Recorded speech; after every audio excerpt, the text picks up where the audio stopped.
PCS अधिकारी ज्योति मौर्य की शादी के वक्त अध्यापिका होने के दावे को आलोक मौर्य के गांव वालों ने सिरे से खारिज कर दिया।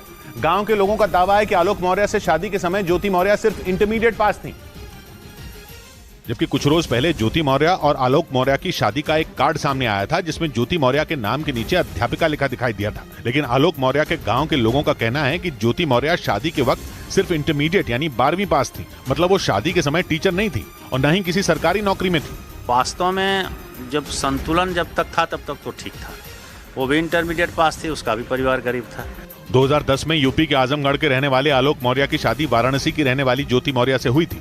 आलोक के गांव वालों के मुताबिक दोनों के घर वाले एक दूसरे को पहले से ही जानते थे और आलोक मौर्य के बारे में ज्योति को भी सब कुछ पता था। यही नहीं, ज्योति मौर्य और आलोक मौर्य की इसी शादी के कार्ड पर आलोक के दोस्त रामकृष्ण चौरसिया ने सवाल उठा दिए। उन्होंने शादी के कार्ड से छेड़छाड़ कर उसमें आलोक के नाम के नीचे ग्राम पंचायत अधिकारी लिखने का शक जताया, क्योंकि रामकृष्ण चौरसिया का दावा है कि उन्होंने ही आलोक मौर्य और ज्योति मौर्य की शादी का कार्ड छपवाया था। उस दौरान आलोक के नाम के नीचे ग्राम पंचायत अधिकारी नहीं लिखा था। लेकिन कुछ रोज पहले सामने आए इस शादी के कार्ड में आलोक के नाम के नीचे ग्राम पंचायत अधिकारी लिखा नजर आया। इसी आधार पर ज्योति मौर्य ने आलोक पर झूठ बोलकर शादी करने का आरोप मढ़ दिया। लेकिन आलोक के दोस्त ने इसे झूठा बताते हुए कार्ड से छेड़छाड़ किए जाने का शक जताया। जानते हैं फोटोशॉप का जमाना है, कोई कहीं से लिख के चीट कुछ भी चेंज कर सकता है। रामकृष्ण चौरसिया ने ज्योति मौर्य के आलोक पर लगाए गए सारे आरोपों को खारिज कर दिया। उनका ये तक कहना है कि ज्योति मौर्य किसी के बहकावे में आकर आलोक पर झूठे आरोप लगा रही हैं।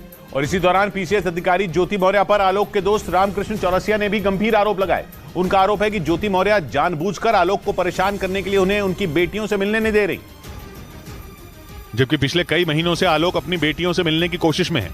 वो लगातार पत्नी ज्योति मौर्य से उन्हें उनकी बेटियों से मिलने देने की मिन्नतें कर रहे हैं। लेकिन आलोक के दोस्त रामकृष्ण चौरसिया का आरोप है कि ज्योति मौर्य उन्हें बेटियों से भी मिलने नहीं दे रही। मिलना तो दूर, वो उनसे बात तक नहीं करने दे रही। बच्चों को मिलने दिया जाए, वो दोनों बच्चियों से मिलने के लिए काफी परेशान थे, जिसलिए हमने भी रिक्वेस्ट किया कि मिलने दिया जाए, बात करने दिया जाए। रामकृष्ण चौरसिया के मुताबिक 1.5 साल पहले तक आलोक और ज्योति के बीच में सब कुछ ठीक था। उनका आरोप है कि जैसे ही ज्योति के नए दोस्त के बारे में आलोक को जानकारी हुई, दोनों के बीच बात बिगड़ने लगी। आरोप है कि बाद में ज्योति मौर्य ने आलोक को उनकी बेटियों से दूर कर दिया, जिसके बाद थक हार कर आलोक ने मीडिया का सहारा लिया। और इस बीच आलोक के दोस्त रामकृष्ण चौरसिया ने यह भी दावा किया कि कुछ साल पहले आलोक के पिता ने यूपी के प्रयागराज में ज्योति मौर्य के नाम लाखों की जमीन खरीदी थी, जबकि एसडीएम ज्योति मौर्य ने शादी के बाद आलोक मौर्य पर दहेज मांगने का आरोप लगाया और नहीं देने पर आलोक मौर्य पर प्रताड़ित करने का भी आरोप मढ़ा। लेकिन इस मामले में नया मोड़ तब आ गया जब आलोक के दोस्त रामकृष्ण चौरसिया ने एक सनसनीखेज दावा किया। उनका दावा है कि ज्योति मौर्य के एसडीएम बनने के बाद आलोक के पिता राम मुरारी मौर्य ने उत्तर प्रदेश के प्रयागराज में करीब 50 लाख रुपए की जमीन उनके नाम पर ली थी। रामकृष्ण चौरसिया के मुताबिक उस दौरान आलोक के पिता प्रिंसिपल के पद से रिटायर हुए थे और उन्होंने सारा पैसा जमीन में लगा दिया था। 40 से 50 लाख रुपया ऑन रिकॉर्ड खाते में ट्रांसफर किया है इनको, उसके खाते में ट्रांसफर किया। उस पैसे से ज्योति के नाम पे उन्होंने जमीन ली। इसी आधार पर आलोक के दोस्त ने ज्योति मौर्य के दहेज मांगने के आरोपों को नकार दिया, जबकि ज्योति मौर्य का आरोप है कि आलोक और उनके घर वालों ने उनसे 50 लाख रुपए और मकान की डिमांड की थी।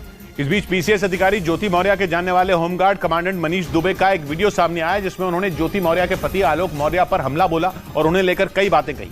मनीष दुबे वही हैं जिन पर आलोक ने ज्योति मौर्य से संपर्क में होने का आरोप लगाया और उनका यह भी आरोप है कि मनीष दुबे के साथ मिलकर ज्योति मौर्य उनकी हत्या की साजिश रचने में जुटी हैं। आलोक मौर्य ने मनीष दुबे की होमगार्ड मुख्यालय में शिकायत भी की थी। लेकिन अब होमगार्ड कमांडेंट मनीष दुबे का एक वीडियो सामने आया, जिसमें उन्होंने आलोक मौर्य पर बड़ा हमला बोला। वीडियो में मनीष दुबे ने आलोक मौर्य के उस दावे पर सवाल उठाए जिसमें उन्होंने पत्नी ज्योति को पढ़ा लिखाकर अधिकारी बनाने का दावा किया था। हालांकि विवाद में अपना नाम आने से वो परेशान भी दिखे। तो मुझे लगता है कहाँ मैं इन सब चीजों में आगे फंस गया, इससे अच्छा तो मैं जो है दूर रहता है। सूत्रों के मुताबिक एसडीएम ज्योति मौर्य विवाद में मनीष दुबे का नाम सामने आने के बाद उनका ट्रांसफर किया गया। उन्हें यूपी के महोबा में होमगार्ड का जिला कमांडेंट बना दिया गया।